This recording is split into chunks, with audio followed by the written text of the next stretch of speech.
The Overstreet comic book price guide was first published in the year 1970.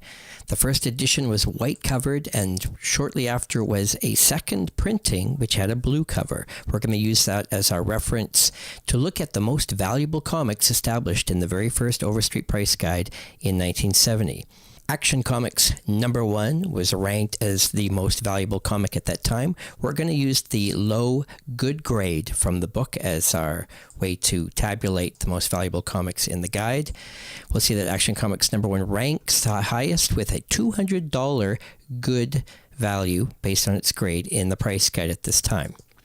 This was the first appearance of Superman, and if you look at this chart, you'll see it. Just for reference sake, I also include the prices for a good grade from the Overstreet 2016 price guide. That's a 46-year difference, and you'll see how much the prices have changed. Looking at the rest of the chart, let's analyze it a bit. Looking at the top 10, these were the books that were considered truly the most historically important comics early in fandom. And in the very first price guide, we'll see that the top 10 comics were dominated. DC had 4 in the top 10, but some of the earliest comics which established the standard modern comic book format also make the list. So we see some early 1930s comics even in the top 10. Century of Comics and Funnies on Parade, both from 1933, make the top 10, as does King Comics #1 from 1936 from David McKay, very high rank. Notice that there were only 7 comics that were considered to be ultra major important comics with a price guide value of $100 or more at this time. Keep in mind, in 1970, when this book was published, this was the first widely printed book that dealers would have actually had. And at that time, comic books were 15 cents at the newsstand. So spending $100 for a low-grade copy of these books was a lot of money in 1970. Timely Comics has 2 comics in the top 10. Still to this date regarded as the 2 most important timely comics. We have Marvel Comics #1 and Captain America #1. We'll see that the oldest comic in the entire top 10 was the Century of Comics and Funnies on Parade from 1933, and the newest comic to make the top 10 was Captain America #1 from 1941. In fact, only 2 comics from the 1940s make the top 10. If we branch down a little bit further, we see what else makes the top 20. We've got Famous Funnies and Mickey Mouse Magazine. Again, 2 other classic 30s titles. And that was the highest valued Disney-related comic book at that time, was Mickey Mouse Magazine #1 from 1935. Captain Marvel Special Edition was one of 2 big Captain Marvel appearances in the top 15. His first appearance in Whiz Comics ranked high at the list, #5 at $150 at the time. One of the 5 big books in comic book history. If we go down the list a little bit further, let's see if any books surprise us. Well, there's a few books that ranked really high as historically important, rare, and high in demand in the first price guide, and that includes feature book #25 and #26, which both made the top 20 most valuable comics with a very high value of $85 in good condition. And these were early appearances of Flash Gordon and Prince Valiant. But if you look at the Overstreet price guide 46 years later, you'll see that those books have only doubled in price. So those books have not even kept up with basic inflation, and those have been some of the most overpriced books originally and have not increased with the times. When you consider that Action Comics #1, $200 at the time, is now worth $155,000 in the same condition in the new price guide, you'll see that that is an increase of 775 times. That means for the amount paid for one copy in 1970, you could now buy 775 copies. That puts Action Comics #1 way in the lead for most profitable book in the top 30. You'll see I've done a breakdown for the top 30 most valuable books on this list. There's a couple others that also did quite poorly. 4 Color Comics #10 is another early Flash Gordon appearance, and in fact, in the most recent guide, it's worth $84. That's even less than what it was worth 46 years ago. So you haven't even broken even on that book. And another shocker is Single Series number 20. This is an early classic Tarzan cover, but had a hefty $75 price tag at that point and has only doubled in 46 years. Another book that hasn't done tremendously well, but at least a little bit better, is The Funnies, number 1 from 1936, classic Dell series, worth a hefty $60 back in 1970. It's now up to $400, which is not bad, but that's only up 7 times in value, which is basically lined up with how much inflation has risen the dollar in that time period. If we go down the chart a little bit else, see if anything else grabs us, we'll see that the Overstreet Price Guide listed a series called Black and White, which was actually feature book number 5 with Tarzan with a hefty $60. And if we go down the list to see if there's any other shockers, King Comics number 2 had a hefty $50 value. And we've got Black and White number 16, which is Donald Duck with $50. And a few others that might surprise us a little bit that they're ranked so high. Super Comics number 1 from Dell, 1938, is also a $50 book. Now, what's happened over time is that when the first Overstreet Price Guide was established, we're basically looking for books of historical importance, key number 1 issues of long-running series, books that establish something important. But over the decades, a lot of these other books have not quite increased as much as the most popular, trendy, superhero-related comics. So now when you look at the most valuable comics, the list is primarily dominated by superhero comics from DC and Timely especially. But when you look at this old original Overstreet Price Guide, it's amazing how few DC Comics and Timely are actually in the top 30 most valuable comics. In fact, I think DC has 11 and Timely has 4. So that's roughly half the chart. That has changed a lot over the years as DC and Timely really dominate now. Shock Illustrated, number 3, is a 1956 comic from EC Comics. This very rare book was considered to have only 200 copies printed, and therefore ranking number 66 of all time makes it the most valuable 1950s comic on the list, and the most valuable comic since the mid-1940s. And so you could debate and say it's the most valuable Silver Age comic at this time, though the term Silver Age wasn't widely used yet at this point. There were 222 comic books in the first Overstreet Price Guide that had a value of $30 or higher in the good grade condition.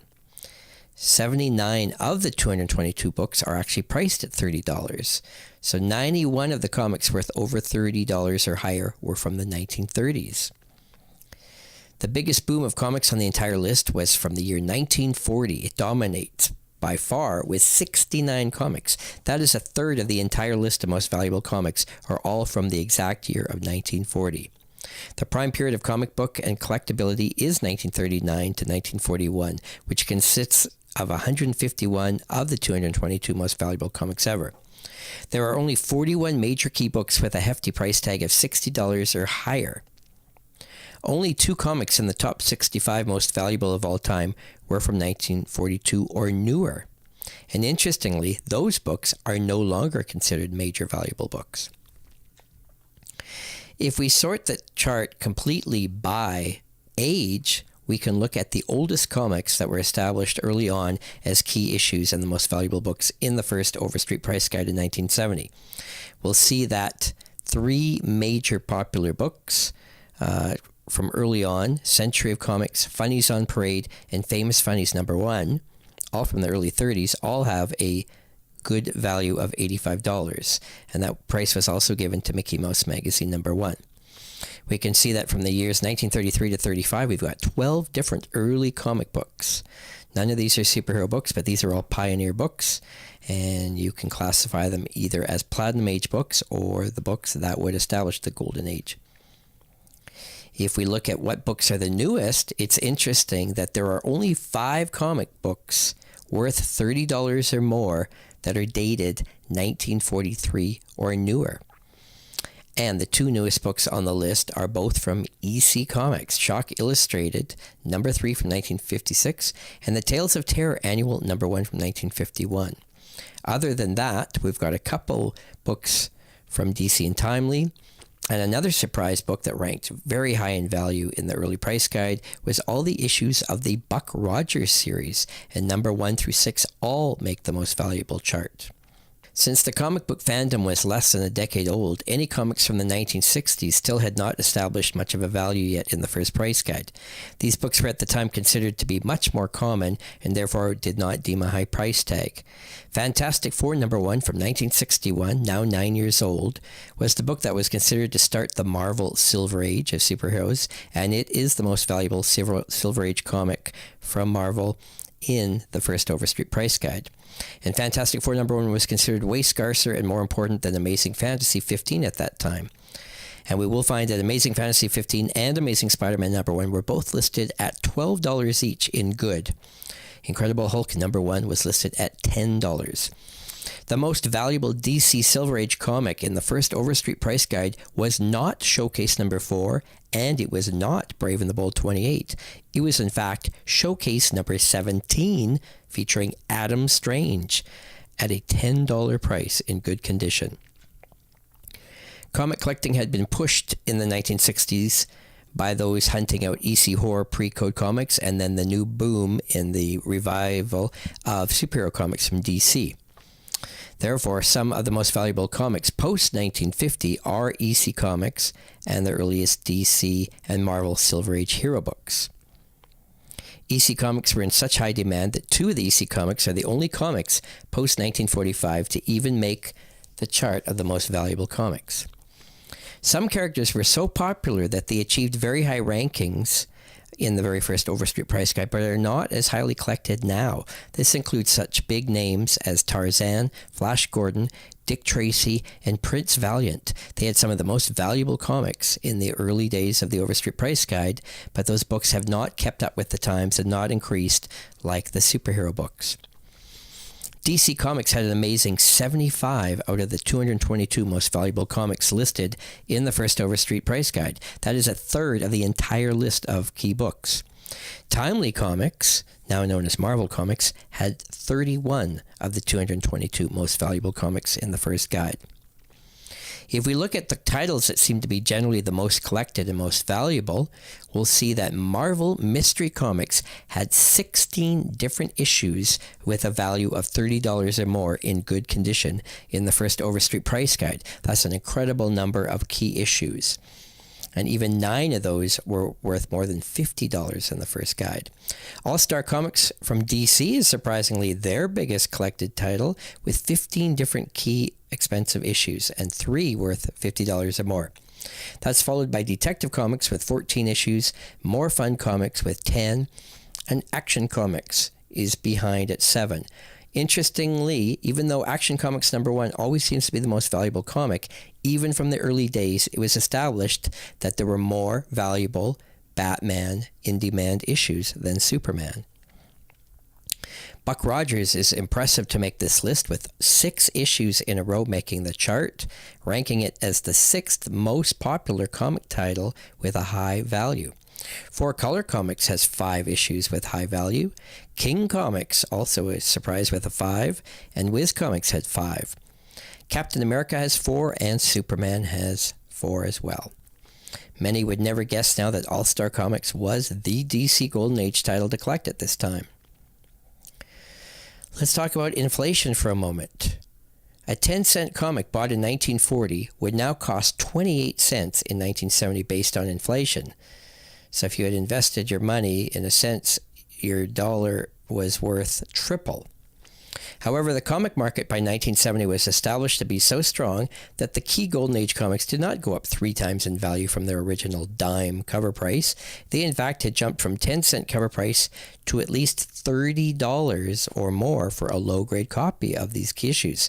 This is a 300 times markup for the $30 comics, and Action Comics number 1 already was the most valuable with a 2,000-time markup from its original price. Based on 2017 inflation, a comic bought in 1940 for 10 cents should now be worth $1.75. Let's talk about now the most profit to be made. If we sort the list by the books that have jumped up the most in profit since the first Overstreet price guide, we'll see Action Comics #1 has increased 775 times in price, from its good price of $200 in 1970 to $155,000 in its good price in the 2016 Overstreet price guide, which we're using as our sample. We'll also see that Detective Comics 27 made a huge leap, as did Superman #1 and Batman #1. So DC completely leads the way for books that have been the most profitable. Then we have a couple timely books, Captain America #1 and Marvel Comics #1. And this is followed by New Fun #1 from DC and Flash Comics #1 from DC. These are the 8 key expensive books that have at least 100 times themselves in value since the first price guide. You'll see that not every book with a high price, though, has been a guaranteed profit maker. In fact, we talked about 4-Color #10 with Flash Gordon has not even kept its value. It's actually lost $1 in a 46-year period. And the single series 20 and feature book 25 and 26 have only doubled. The Funnies #1 has gone up 7 times, and the Captain Marvel Special Edition #1 has gone up only 10 times. So those, generally speaking, have not proven to be a good investment for such long term. Now, a lot of people at this time, of course, were into buying new comics, and the first speculating in new comic books was happening. And this happened widespread, especially in 1968, when Marvel launched a bunch of new #1 series. Now, the Overstreet price guide came out in 1970, so there are no 1970 comics listed with any value yet in the first Overstreet price guide, and in fact, there are no 1969 books listed. But the majority of the 1968 Marvel issues are listed. Now keep in mind, these comics had a 12-cent cover price, and already in this 1970 book, we can see that the majority of the 1968 #1 issues have a value of 50 cents in good condition or $1 in near mint condition. So at a near mint price, that's 8 times cover price. So some people complained and actually thought that the Overstreet price guide listed the prices too high for a lot of books in the first guide, because this was an extremely high markup, paying 8 times cover for a book that was only possibly a year and a half old. Therefore, definitely not rare, and a lot of speculators would have hoarded some copies. What's interesting, though, is that at that time, people didn't truly respect what it meant to have a near mint copy. And so the majority of copies that have survived still technically are now not considered near mint. What was maybe near mint then might only be considered fine now, because people didn't truly appreciate the pickiness that has come with modern grading. So what comics do we see that there was initial demand?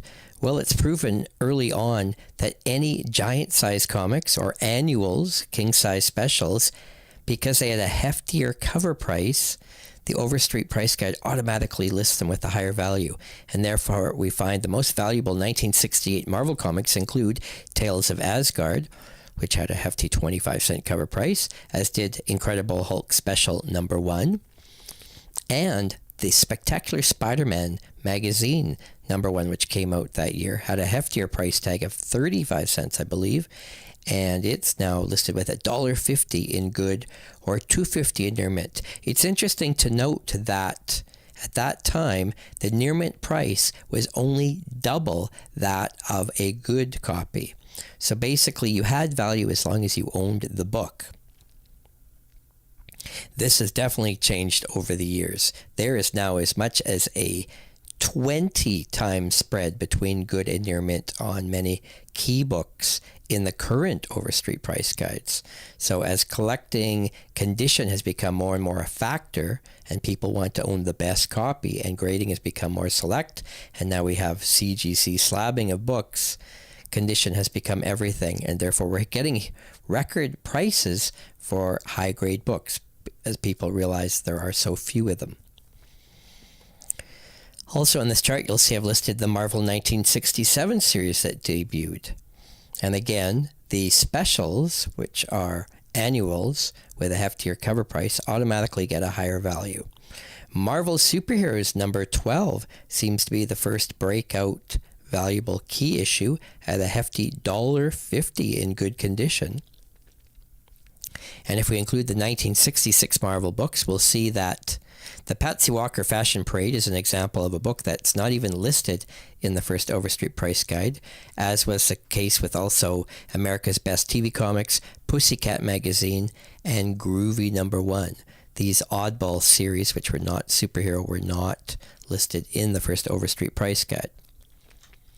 Interestingly, the most affordable book in the entire Overstreet guide from the late 60s from Marvel is Thor 126, because it was lumped in with issues of Journey into Mystery and therefore not deemed to be a new series and therefore not given the same value accordingly that number 1 issues were given.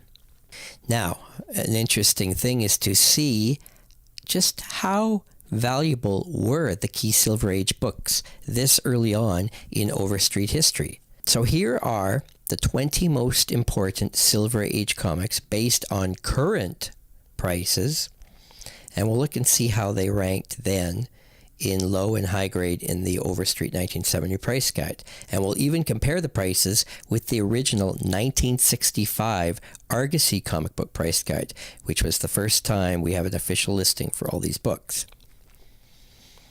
So, in the 1970 Overstreet price guide, by far, Fantastic Four number 1 is the most valuable book. Truly considered a key important book. $20 in good shape or $30 in near mint shape.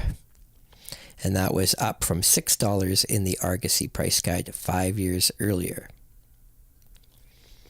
The most valuable DC comic book on the list, we'll see, is Showcase number 4 at $8 or $12 in near mint. And this was up a little bit from the $7.50 price tag it had. It had been the most valuable Silver Age book in the Argosy price guide, but now it was knocked down a bit as the Marvel books had now proven their popularity, and we had 4 Marvel books dominating the most valuable 1960s or Silver Age comics. The 2 key Spider-Man books both listed at $12.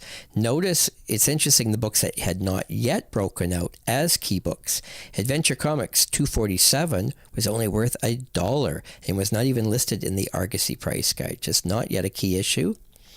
Detective Comics 225 was just lumped in as just another Batman issue, not yet established as a key issue, so worth only 50 cents in the Overstreet price guide and 75 cents in near mint. This was actually lower than Argosy had listed its value 5 years earlier.